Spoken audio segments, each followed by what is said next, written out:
Bueno, muy buenos días, tardes o noches. Bienvenidos a un nuevo episodio de Ricos pero Asintomáticos. Hoy nos encontramos con Jorge Llano. Jorge Llano es un experto en el tema de pensiones y el sistema pensional colombiano. Te saludo, ¿estás en este momento en qué parte del planeta? Estoy en Nueva York, estoy terminando mi segunda maestría, está en políticas públicas. Excelente, excelente. ¿Qué tal está la maestría? ¿Qué has aprendido? ¿Qué retos ves? No, está muy interesante porque uno empieza como a mirar como más de cerca toda la coyuntura macroeconómica que está pasando acá en Estados Unidos, la potencial subida de tasas de interés de la Fed, los efectos de la guerra, las sanciones a Rusia, qué efectos tienen. Entonces uno empieza como a ver todo eso más cerca y es mucho más interesante, muy metido en temas macro y financieros, que es como parte de mi pasión, entonces maravilloso, maravilloso. Excelente. ¿Cuál es tu carrera base, digamos, para Yo, contextualizar un poco más a los oyentes?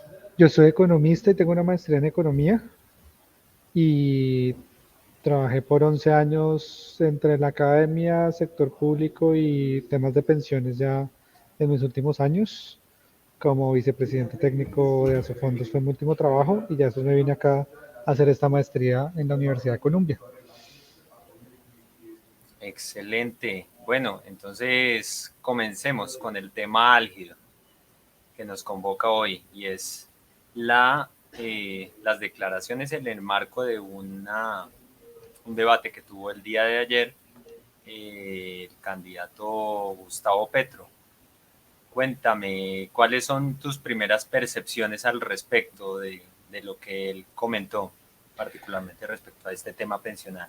Mire, yo creo que lo primero que hay que decir es que es curioso cómo se ha estado el debate de pensiones porque Gustavo Petro ha salido con una cantidad de información falsa a la luz pública y sale con información falsa, pero obviamente dentro de su narrativa y dentro de su forma de expresarse que parece como si efectivamente supiera el tema y eh, no se ha, digamos que debatido por parte de los otros candidatos con suficiente fuerza y con suficiente claridad de todas las mentiras que está diciendo y que dice día a día, día a día, es que esto ya es, pero en serio, pan de cada día, todas las mentiras que dice.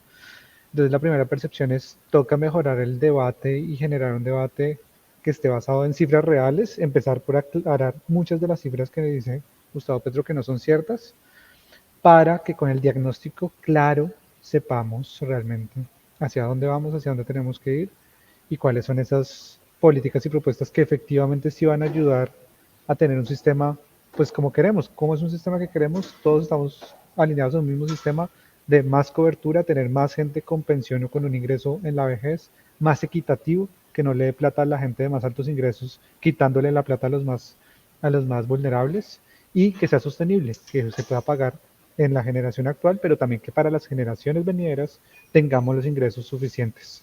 Y las propuestas de Gustavo Petro pues van en contravía de esos tres principios de lejos y lo único que está discutiendo es quién va a manejar eso, si Colpensiones, si el público, si el privado, pero realmente se está perdiendo el objetivo importantísimo que es las adultos mayores de hoy y del futuro.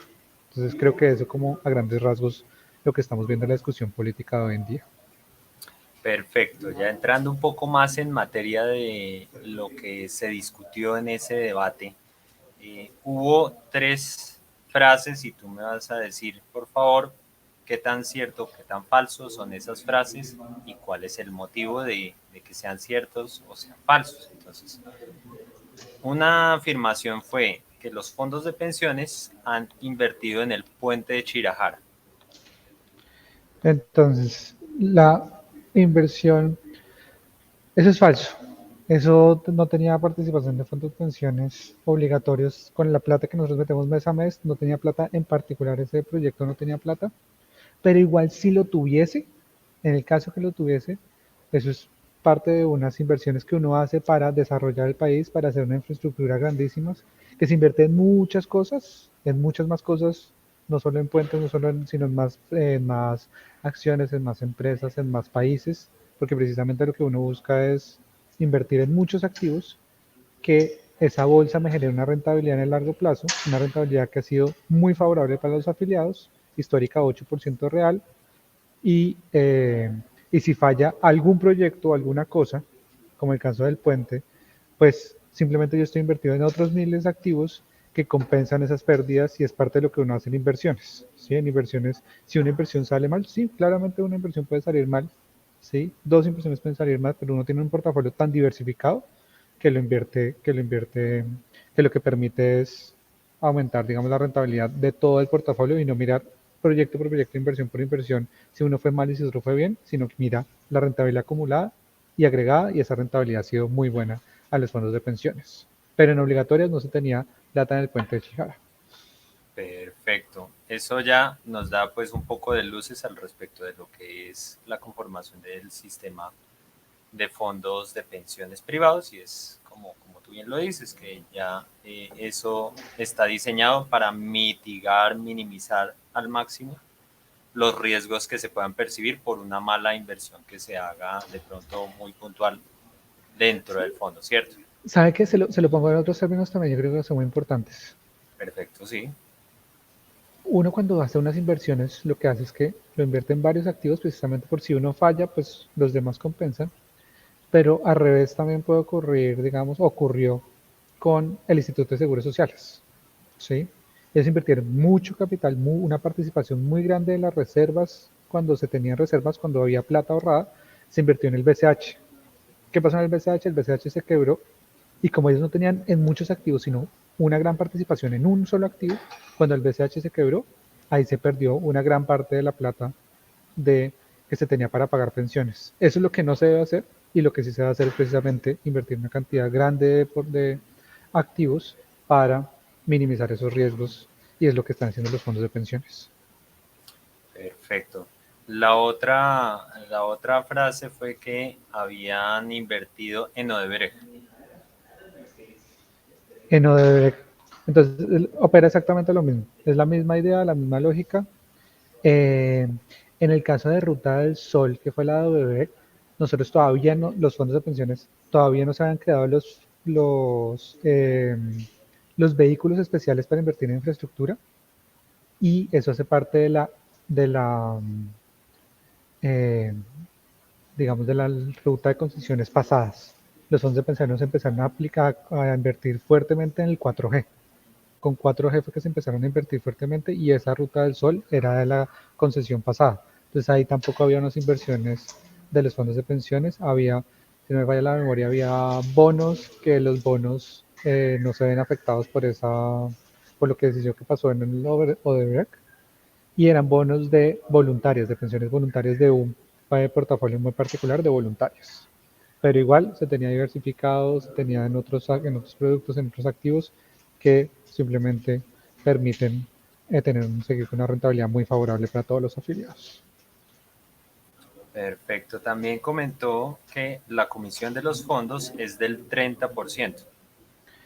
Esa es la mentira más grande que hay y yo creo que hay muchos mitos porque la gente no tiene ni idea qué es una comisión, ni cómo se cobra, ni cómo se... El desconocimiento ahí es monumental.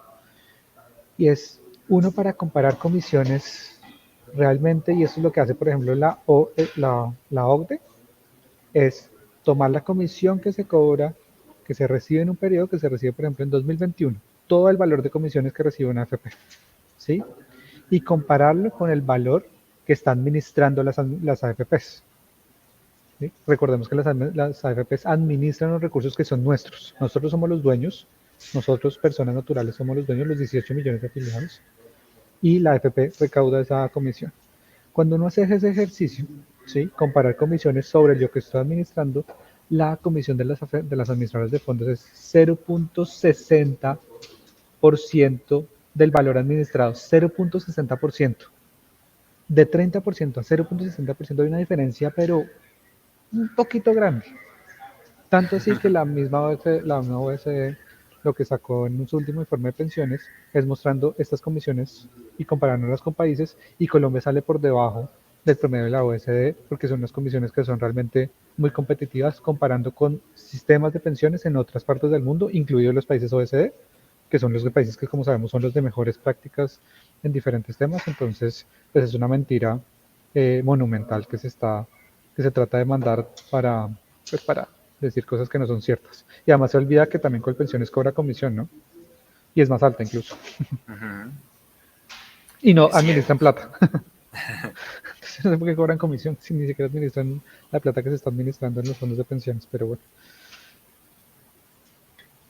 Listo, listo, Jorge. Bueno, yo estaba justamente antes de esta reunión que tenemos, consultando aparte de la misma, el mismo debate, pues unas estadísticas que enviaban, justamente las hizo la República con, pues, con Colfondos, Protección y Porvenir, en la que pues muestran justamente lo que tú dices.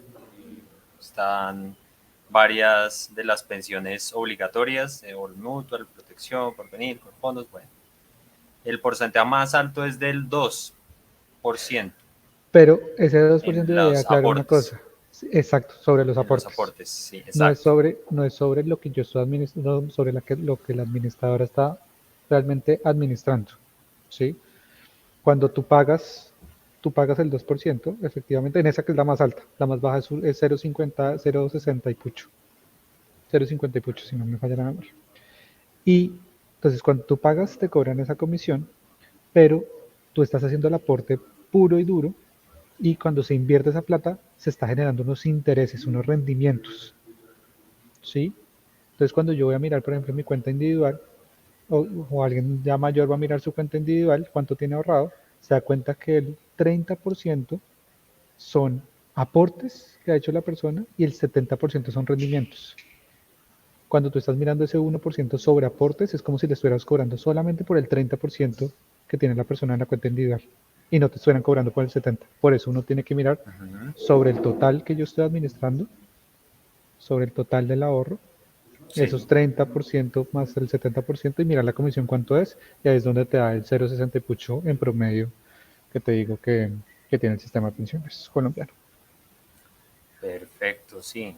Sí, justamente estaba viendo pues que pues toda esta información y evidentemente es un bulo o una mentira decir que se les está quitando el 30% a los que están cotizando.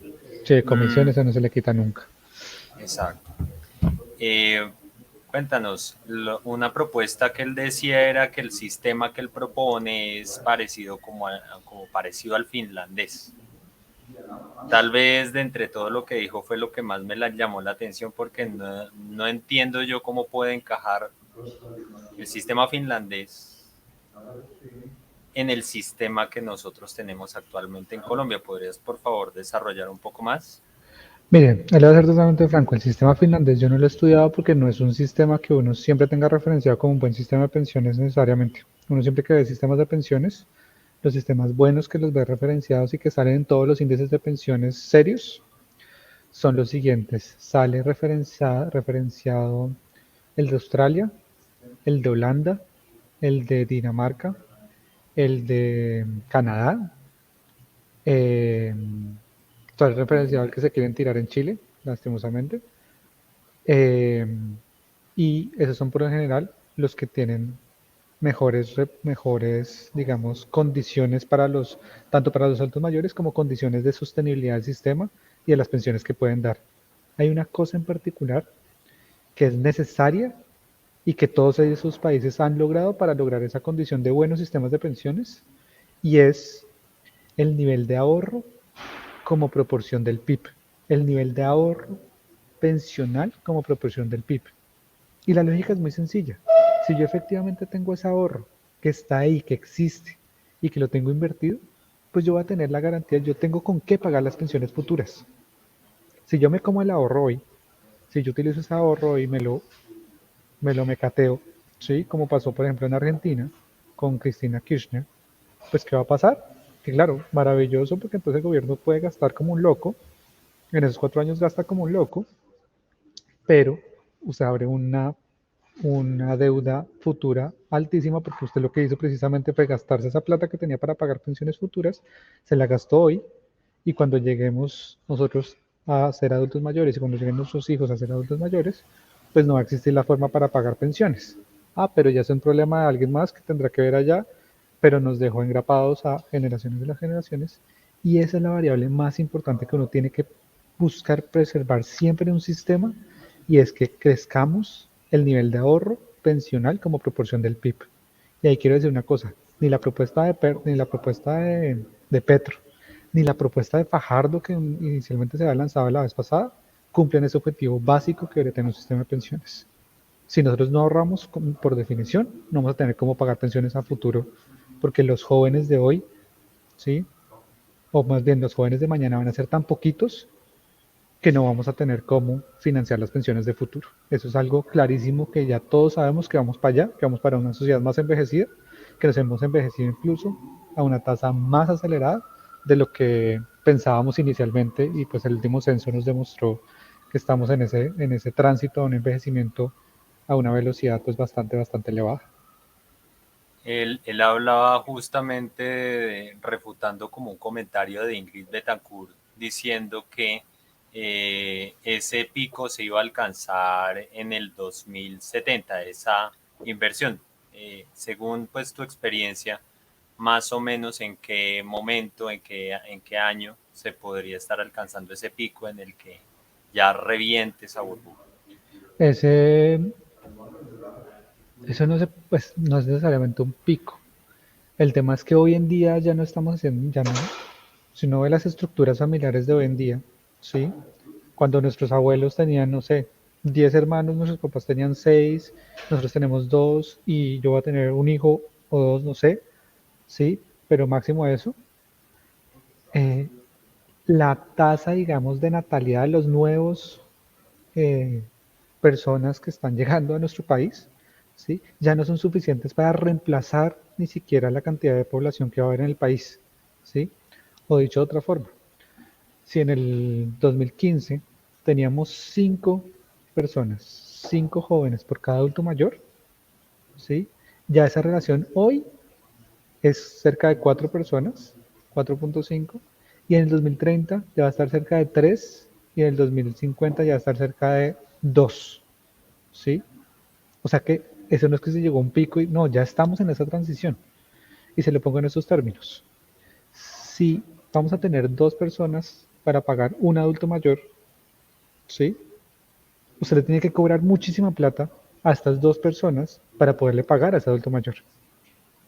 ¿Sí? Si yo le quiero dar, si esas 2 personas ganan 2 millones de pesos y yo le quiero dar una pensión de 2 millones de pesos, quiere decir que yo le tengo que quitar el 50% a cada uno para poderle dar una pensión de 2 millones de pesos a ese adulto mayor. ¿Sí? A ver, veo al Congreso de la República pasar una reforma diciendo que ahora la contribución no va a ser 16, sino 50%, a ver qué pasa. ¿Sí? Y esas son las discusiones que toca mirar, qué va a pasar no solo hoy, sino que va a pasar en 4 años, en 10, en 15, en 20, en 30, en 50, porque lo que hagamos hoy va a tener un efecto sobre muchas generaciones futuras. Y eso es claramente algo que no está pensando una persona como Gustavo Petro, que pues claramente lo que le importa es tener hoy plata para financiar su gobierno, pero dejando, digamos que engrapado y endeudado a todas las generaciones futuras sin pensión realmente, pero él pues con todo el rédito de haberse gastado toda la plata que hay en los fondos de pensiones. Tal vez la propuesta que más me generó preocupación, y yo sé que entre nuestros oyentes también esto genera preocupación, fue la de aprovechando los dineros que hay en los fondos de pensiones, agarrar ese dinero, porque aparte de todo, la idea de él es que no tiene, que la gente, que esos ahorros no son de la gente, sino que son del Estado. Decir que agarra esos fondos para darle subsidios a las personas, subsidios por 500,000 pesos a las personas más necesitadas. ¿Cómo ves tú esa propuesta? Esa propuesta es el típico pan para hoy, hambre para mañana, ¿sí? Entonces, lo primero y lo más importante es decir, Los afiliados a los fondos de pensiones, los 18 millones de personas que estamos ahí aportando mes a mes, ¿sí? Que tenemos una cuenta individual y que podemos ir ya mismo a meternos o a Scandia o a Protección o a Colfondos o a Porvenir y mirar nuestra cuenta individual, ¿sí? Esa plata es de nosotros y ese es un derecho que sí o sí tenemos que defender, así sea con las uñas, porque esa plata es nuestra. Sí, esa plata no es de la nación, esa plata es nuestra y está siendo administrada por un tercero, que es un experto administrando esa plata, que son las AFPs. ¿Sí? Y eh, entonces, pues que me respeten también mi propiedad privada sobre mis recursos, y eso es muy importante y no son recursos públicos, y claramente él busca la idea de venderlo como recursos públicos para poderse comer esa plata y gastarlo en diferentes cosas. Ahora, hay un tema y una necesidad clara de unos adultos que no tienen pensión, cerca del 70% no tiene pensión y cerca del, digamos que entre el más o menos 2 millones de personas no tienen ni pensión ni Colombia Mayor.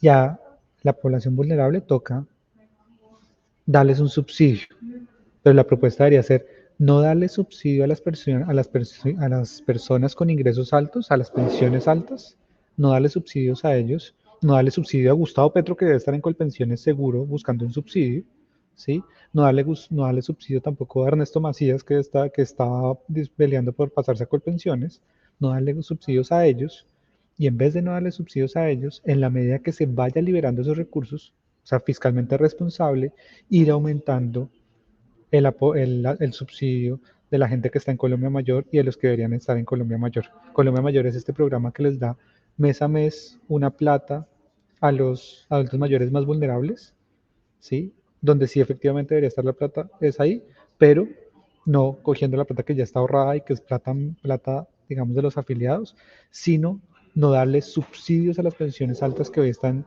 así por el diseño que tiene el régimen de prima media que administra por pensiones, y quitando esos subsidios, ahí sí eh, aumentar ese valor que se puede dar a Colombia Mayor y pues tratar evidentemente, y ese es el objetivo final, de eliminar la pobreza de los adultos mayores, pero de una forma responsable y sostenible para que efectivamente yo pueda continuar con esa política, no solo por los próximos 4 años, sino por los próximos 100 años, y yo pueda garantizar que nadie esté en la pobreza, pero eso solamente se logra si es fiscalmente responsable y no gastándonos la plata que tienen ahorrada y que tenemos ahorrada para pagar las pensiones futuras. Perfecto, Jorge, cuéntanos por favor que, digamos, poniéndote ahora en el papel de un gobernante, en la coyuntura actual. Venimos de COVID, venimos de pandemia y aparte, pues estamos con un conflicto global encima, abordando esa coyuntura en cuanto al tema pensional. ¿Qué le recomendarías tú al gobernante que sea elegido? ¿Qué es lo que tú le recomendarías que tendría que hacer? ¿Qué pasos debería dar en tu criterio? Mira, yo creo que un poco toda esa coyuntura que tú describiste, saliendo COVID, bueno, ahora hay resurgimiento de COVID en China, que también está otra vez haciendo unos choques de oferta, ¿no? Pero con la guerra, todos esos son factores de corto plazo, coyunturales, que no te deberían hacer tomar decisiones en un sistema de pensiones que está pensado en el largo plazo. Son dos horizontes de tiempo distintos. Tú no deberías reaccionar por estos factores de corto plazo inmediatamente a ajustar temas de pensiones. Eso fue lo que hizo Chile, fue un error, pero monumental, que llevaron simplemente a destruir ahorro de largo plazo porque permitieron, por ejemplo, los retiros de pensiones. Y lo que hizo la gente, pues mucha parte de la gente fue gastárselo en televisores, en consumo inmediato, pero pues perdió, esa plata se desinvertió y se perdió todos los rendimientos que se podían generar en el largo plazo. Entonces, no tomar decisiones en ese sentido. Entonces, digamos que separando esa coyuntura, la recomendación que uno debería hacerle a un gobernante, al gobernante siguiente es, mire, cualquier decisión responsable en pensiones es muy difícil de llevar a cabo y va a tener unas discusiones monumentales con el legislativo, ¿sí o no?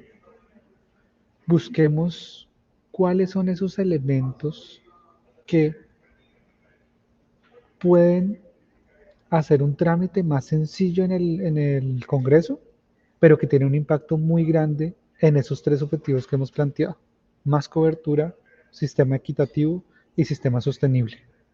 Y hay elementos que no requieren, por ejemplo, repensar otra vez el sistema de pies a cabezas, no requiere como hacer todas esas ideas de sistema de pilares que están pésimamente diseñados. De nuevo, tanto la de Fajardo como la de Petro son prácticamente la misma propuesta, pero con un parámetro diferente. Eh, y lo que uno tiene que hacer entonces es buscar, por ejemplo, por qué estamos dando subsidios en las pensiones altas. ¿Sí? ¿Qué es lo que está fallando? ¿Por qué estamos dándole a una persona que gana 20, 25 millones de pesos al mes? ¿Por qué le estamos dando subsidios a esa persona? ¿Qué es lo que tenemos que hacer para que no se le dé subsidios a las personas? ¿Se necesita cambiar totalmente el sistema? ¿Se necesita revolucionar todo? De pronto no. De pronto se necesita que el cálculo de la pensión de esas personas sea mucho más adecuado. ¿Sí? Que el cálculo sea mucho más, eh, mucho más fino y mucho más, sí, digamos, eh, pertinente para que las personas de altos ingresos no reciban esos subsidios. ¿Sí? ¿Y por qué no pensar cosas que pueden ser así más sencillas y que al final pueden pasarse, se pueden discutir con más tranquilidad en el Congreso y al final podemos llegar a tener un sistema muy, muy bueno sin tratar de revolucionar y tirar todo y patear todo a ver qué pasa, y podemos hacer una gran reforma pensional pensando en unos elementos muy particulares que yo creo que tienen todo el espacio para ser discutidos, dada la coyuntura y dada la composición con la cual quedó tanto la Cámara como el Senado de la República. Perfecto, Jorge. De pronto, para alguien que quiera saber más acerca del tema de las pensiones, cómo se maneja, ¿qué fuentes le recomiendas? Eh, pues si me quieren chismosear los papers que hemos escrito sobre el tema, yo tengo como unos 3, 4 papers sobre el tema y muchas notas de análisis que hice cuando estaba en la vicepresidencia de Asofondos. Y ahí pueden chismosear muchos elementos. También tesis que hemos ayudado a asesorar, también se han metido mucho en el tema, entonces ahí se puede estudiar bastante el tema de pensiones con esas fuentes. También hay por ahí un videito de Magic Markers que no sé si le podemos poner en una parte del link, también es bastante bueno para un resumen relativamente corto del sistema de pensiones, que también vale la pena ver. Creo que por ahí podemos empezar. O escribando, síganme en redes. Yo me la paso hablando de pensiones todo el tiempo, entonces me pueden seguir en Twitter. Claro que sí, tu arroba, ¿cómo es? @jllano_sala. Perfecto. Listo, ya saben amigos, arroba jllanosala, lo pueden seguir para todo el tema de pensiones. De pronto alguna recomendación, alguna reflexión que quieras dejarle a nuestros oyentes? No, yo creo que la recomendación es hacernos cada vez más conscientes de lo que tenemos ahorrado, digamos, en nuestros fondos de pensiones, que esa plata es nuestra, que esa plata es para nuestra vejez, y eso con dos objetivos. Uno, pues para defenderla en todas estas propuestas que están saliendo, y dos, para que sabiendo que eso es nuestra vejez, también hagamos un ejercicio ok, ¿cómo yo puedo aumentar ese ahorro que tengo ahí para tener una pensión más alta cuando yo me pensione? Entonces, es volverse un poco el dueño de esos recursos y tomar decisiones proactivas. Y en mi caso, por ejemplo, pensiones voluntarias, aportes voluntarios en obligatorias, para aumentar ese ahorro y al final tener una pensión más alta, pero financiada con mi plata y sin depender de subsidios públicos, porque personas, digamos, como yo que hemos tenido buenas oportunidades en la vida, pues no debería estar recibiendo esos subsidios públicos en pensiones. Perfecto, muchísimas gracias Jorge y pues nada, esperamos tenerte en otra próxima oportunidad. No, muchas gracias a ti por la invitación y cuando necesiten hablar de estos temas de mercado laboral o otras cosas, pues muy a la orden. Perfecto, muchas gracias. Y a nuestros amigos de Ricos pero Asintomáticos, darles dos anuncios y es, bueno, si desean pautar con el podcast, pues pueden hacerlo al 310-554-5792. También pueden hacer sus aportes voluntarios a través de Nequi o DaviPlata en este mismo número. Y recordarles las redes sociales del podcast que son @rpasintomáticos tanto en Twitter como en Instagram y nuestra página web que es www.ricosperoasintomáticos.com. Nos escuchamos en una próxima oportunidad.